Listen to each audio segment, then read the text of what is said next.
and welcome back to Incredible Inverts and Other Animals with me, Phil. And in this video I'll be showing you what I got at the recent Eastern Invertebrate Show, which was held in Bedford. And I'll be also doing some rehouses. So let's go ahead and take a look at what I got. Okay, so my pickups from the Eastern Invertebrate Show. First off, I've got these awesome stickers from the awesome Wyvern Stronghold. It was so good to finally meet you. Came all the way over from Northern Ireland for this show. Next up, I got this this sort of keyring thing from Lots of Legs. Got the Gaarus rubber duckies on it, so I had to get it, didn't I? Absolutely awesome. I'll put this somewhere. I don't know where, but I had to get it. Next up, from the Spy Shop, I got some blue bottle fly cases from Mantis and Nephila. Also got 3 blocks of Koya, 3 for 5. I can't go wrong. It's always good to have in stock for some of my spiders and stuff, and also scorpions. It's really all I use it for. So that's always good to have handy. Got a couple of bags of flake soil, also from Spy Shop. So this is really good for my large beetle larvae, so my rhino beetle larvae and stuff, and also really good for things like millipedes and isopods as well to mix in. I use it a lot, like I say, with my sort of giant larvae, as well as make it myself. Going from Spy Shop, I've got this awesome zombie hide. I've actually been looking at this thing for years, and since they brought it out a few years ago, I was wanting it, and never got one, but yeah, now I have one for my Halloween displays. Next up, I'm kindly gifted by the wonderful Scots Inverts. In here, you can just see at the bottom here are some captive bred young Marinella, a species Pink Lambo. So my first Marinella isopods are totally blown away by these. Scott dude, so right even before the show started, said basically just sort of told him in the car park I was sort of loading in and stuff, and he just handed me these. And then when he said what it was, I was like, "You what? Are you sure?" So these are absolutely stunning. So thank you. Next up, I actually won this on the raffle. It's an awesome Pasipharia Metallica. Gotta love the Metallicas from the wonderful Spar Spiders. Absolutely great raffle prize. So yeah, didn't buy this, but I won it in the raffle. Absolutely fantastic. Next up, so I was actually kind of done a pie exchange, if you like, with the wonderful Leah of Unusual Pets for these Porcelio Violets. So pie exchange these, and then for basically some of my rubber ducky isopods. So they gave me these, and then the difference as well in cash. So absolutely awesome species of isopod. Hey, then. Actual questions, I've got 2 more tubs of the Gaarus species amber ducky from the Spider Shop. So yeah, I've got 1 tub of 5 at the IHS show that you would have seen in my previous video. So then these guys, yeah, they had more tubs there, and I'd already said if they've got more, I'm going to get more. So it just increases my chances of obviously successfully breeding them and getting them bred quicker. So I now have 15 of these guys, and absolutely stunning. Just look at them, absolutely stunning. And for this species, this type of Gaarus, yeah, 50 quid for 5 is not a bad price for them at all. So absolutely top notch. So can't wait to get those breeding. And from Venomous Visions, Tony Webb, I got another 2 tubs of the Pseudoglomerus tarsalus, so the metallic midnight cockroaches. So just see one walking along there. So these are their sort of jet black version. There's a nice adult male relative of the my emerald greens, my metallic emeralds. So the so I've got 1 tub of these, 1 tub of 5 at the Bristol show. You had more, so I was like, yeah, let's get another few tubs. So I'll hopefully get these guys breeding as well. Then from the wonderful Jeremy's Wild World, I got these what is called glow light or fluorescent millipedes, the Benetolius siamensis. So I got 2 tubs of these. There's 3 in each tub. Let's have a bit of a closer look at these guys. So you can see them on the wood on the quarterback there. Like this, they look a bit like bumblebee millipede. So but get a black light, put a black light over them, and just look at that. The camera is not doing them justice at all. They are super bright under the back light, far brighter than any of my scorpions. So absolutely fantastic little thing. So it's always handy to have a little black light if you. And it's just amazing, but yeah, without the black light, they look a bit like a bumblebee millipede. So, but yeah, I'm super chuffed to have these guys. Jeremy said he was going to be having these there. There's another one. There's 3 in each tub. I had to get a couple of tubs of these, and I look at that. Just, they're stunning. Absolutely stunning. So these are actually my first purchase of the day. When I saw them there on the stand, I was like, yep, I'll definitely have 2 tubs, sort of thing. No worries about that. So hopefully these are unsexed piglings. I'm not entirely sure actually off the top of my head what sort of size these get to, but hopefully with 6 of them I will be able to breed them. So let's get some things rehoused. Let's start off with the pseudo-Gaarus. So the metallic midnights are going to go in this enclosure where my other 5 are. And there are nymphs, and the cork is full of holes, so I don't actually see them out and about all that much, because they do spend a lot of time hiding. So, like I say, this cork is full of nooks and crannies and holes and stuff where they do like to hide, which is absolutely fine. So it keeps them nice and comfortable. So just checking the cork just to make sure there's none about to make a run for it, sort of thing. Because I'm going to use the leaf litter that they've come with. They've come on coir. I'm not going to use the coir in here with them, but I'll use the leaf litter, and they're going to be stuck to the leaf litter as well. So we get them in there, and then get the ones that are on the sides. Now, just like the emeralds, they aren't the easiest to pluck off plastic. They stick to everything. So there is a mature adult male, and it's absolutely stunning with sort of, kind of sparkly black coloration. Absolutely awesome. I really do like the pseudo-Gaarus as a genus. So hopefully I'll get these guys and really nice to see. Once they're on you, it's sometimes difficult to get them off you. Again, just like the emeralds. So, and hopefully these will do just as well for me as the emeralds are. As you guys hopefully know, especially if you see me at the shows, I tend to always have emeralds available. So I've got a couple of colonies of those going at the moment. And so then they breed really, really well once they get going. Hopefully these will be just the same. So then there is another species that is very similar, but smaller than these guys, the pygmy ones, which hopefully I'll be able to get as well at some point. So going in with the second tub. And what I'm doing with the tubs I'm just going to leave them to basically next to here over the next few years, just to make sure I haven't missed any. Now most of them are going to be, like I say, in the leaf litter, therefore on the side. But even having to dig through, sometimes they can sort of hide it up quite easily and quite well. So it's always a good idea sometimes just to leave the tubs next to them and just keep checking them every now and then, once a day or whatever, in the evenings especially, just to see if there's anyone running around at the top. So just to double check everything, so you're not just chucking it straight out. So, but yeah, I couldn't see anything just by having a flick through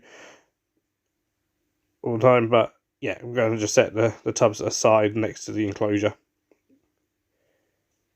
So as I said there, even we'll get the cork bark back in. Now these guys are going to feed obviously exactly the same way as my emeralds, so on things like chunks of apple, bits of carrot, sweet potato, bee pollen, lots of bee pollen most probably, stuff just like my emeralds, and stuff, and occasional fish flakes as well, and then obviously making sure that there's leaf litter, as well as perhaps like twigs of lichens and stuff are in there as well. And as you can see, they can climb up the side very easily by one just shooting up the back there. So, but I know someone who keeps his emeralds in a tarantula room enclosure, and he said that his don't escape out of that, so hopefully these guys won't escape out of this one. So, as if you've kept the metallic emeralds, you'll know that they can be escape artists, and this genus in general I think can be escape artists. So on goes the lid, and just make sure that this one's a magnetised one that all clicks together, and there we go. That's them in. They look absolutely stunning. Hey, next up, the Gaarus amadu is going to go in obviously with the ones that I've currently got, or that I've got at the IHS. There's one there. There's one there on the cork park. So with the amount I'm getting, I'll soon have to probably upgrade these up to a bigger enclosure. But hopefully in here they'll be able to find each other and breed hopefully for Gaarus relatively quickly. Hopefully, I'm not sure how big these guys' broods are. I'd imagine fairly similar to things like rubber duckies and stuff, where they're not the quickest and not the biggest of broods.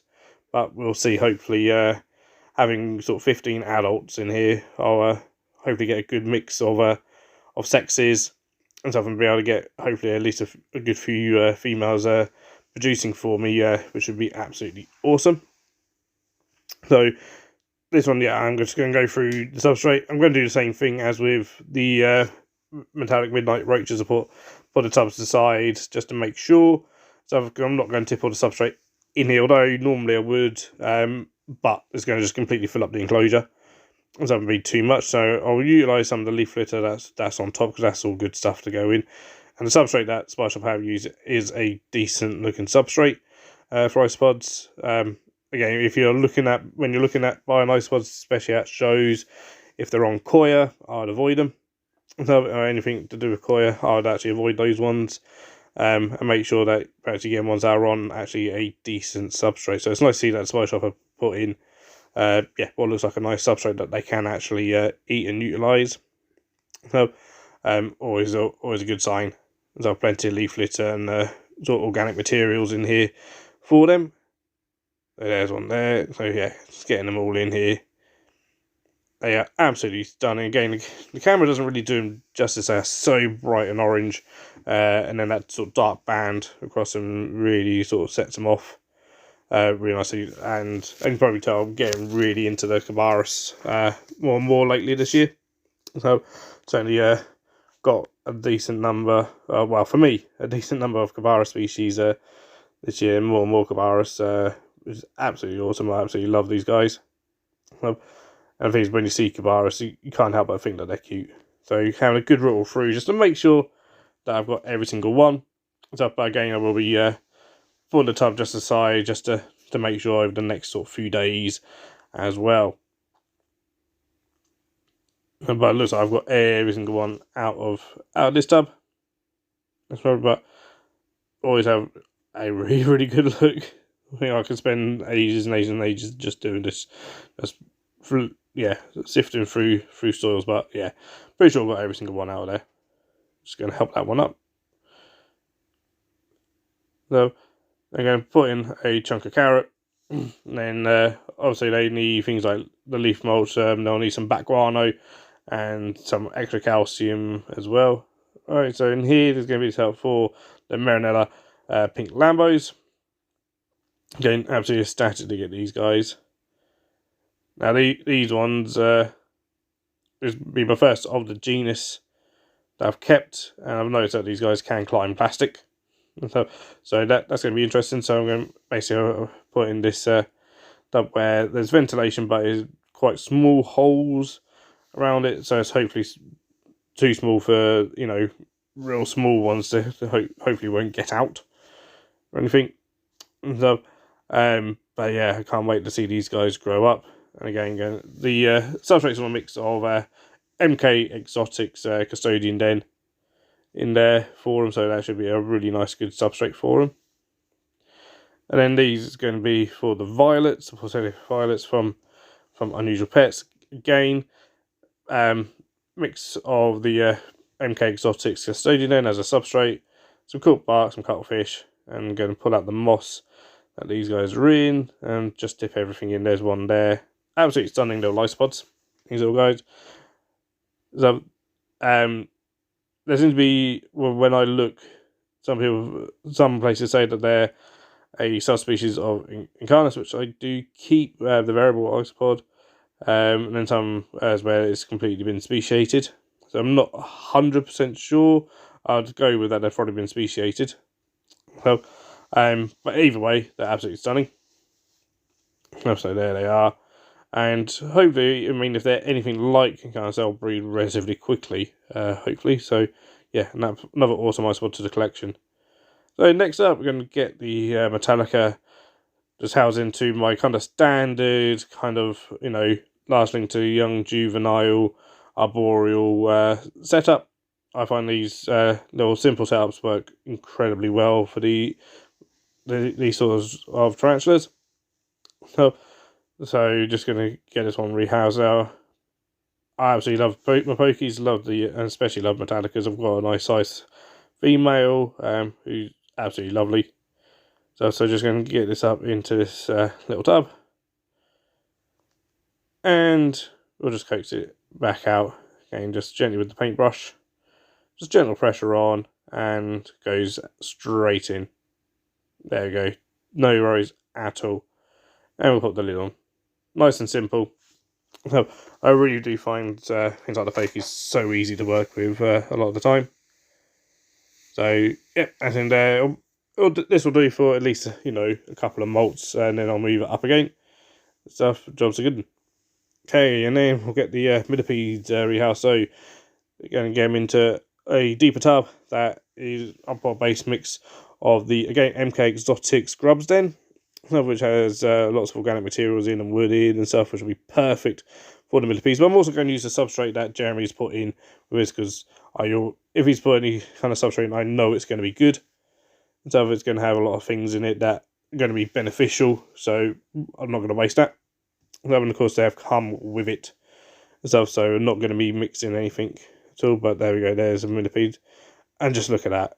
I mean, this just won't get old. I don't think of just shining the black and white. I'm not going to do it all, like, every single time I look at him, but I'm going to be doing it quite a lot, most probably. Just because it's just amazing. But yeah, looks like a bumblebee millipede like that. And then, boom. So, yeah, I can't get over these guys at all. So happy I got these. So, awesome little millipedes. So, I'm going to stick him into a spare tub for now. Like I say, because I want to basically chuck in the substrate that Jeremy's put in. So just digging them out of the enclosure. Like I say, there's 3 in each tub. There we go. There's 3. So we'll chuck that in. And then get the other tub. And again, I'll use the 2 bits of cork that they come with as well. There you go, there's 2 on there. We'll just dunk that in with those ones for now. Search around for the 3rd one. And there it is. And then we can put that in there as well. So just spread it around a little bit. You can mix it in if you choose and stuff. Yeah, whichever I decide not to. So again, this just doesn't get old. Like, nature's absolutely amazing when it does things like this. And it's a bit closer, sort of closer up as well. And you see where the black light doesn't hit, they don't fluoresce at all. Oh, it's gone a bit blurry. Hopefully the camera comes back. So we'll get the others in there as well. So there we go, back in focus, and again with the black light, you can just see they just pop, absolutely pop with just how bright they are. Yeah, again against the substrate, absolutely amazing. So I will be utilising these in things like my Halloween bug displays and stuff. Just is going to be amazing. So cork in, little chunk of cuttlefish for that calcium stuff, and a little chunk of carrot for them as well. And jobs are good then. Okay guys, so that was what I got at the Eastern Invertebrate Show. What do you guys think? Personally, I love every single one. Absolutely fantastic selection there. Really enjoyed myself at the show and stuff. And yeah, I thought, wow, yeah, some great pickups. I'm absolutely in love with the millipedes I got off Jeremy. They're fantastic. I definitely wanted those. They are just standing there so bright. The camera does not do them justice. Or just how bright they fluoresce the black light, far more than like any scorpion that I've got and stuff, which is amazing, absolutely amazing little things. And so do go and check out Jeremy's Wild World, both here on YouTube and on Instagram as well. And if you see him at a show, especially if he's trading, definitely check out his stand. He always has some quite a variety of interesting things that you might not see on other stands, so it's always worth checking out. And he's just a great guy as well, so double whammy there. So right guys, if you did enjoy this video, please do give it a thumbs up, pop some comments down below, and if you haven't yet, please do consider subscribing to the channel and hit that bell for notifications. You can also become a channel member if you so wish, or a Patreon. Link for that will be down in the description, along with links like my affiliate link for the Spider Shop, so you can do all your invertebrate shopping through that link, and I get a little bit of commission at no extra cost to you guys. There's also a link to my merch store, as well as things like discount codes for MK Exotics and Antscapes, and links to my Instagram and my TikTok. But until next time guys, thank you for watching, take care, and keep rocking.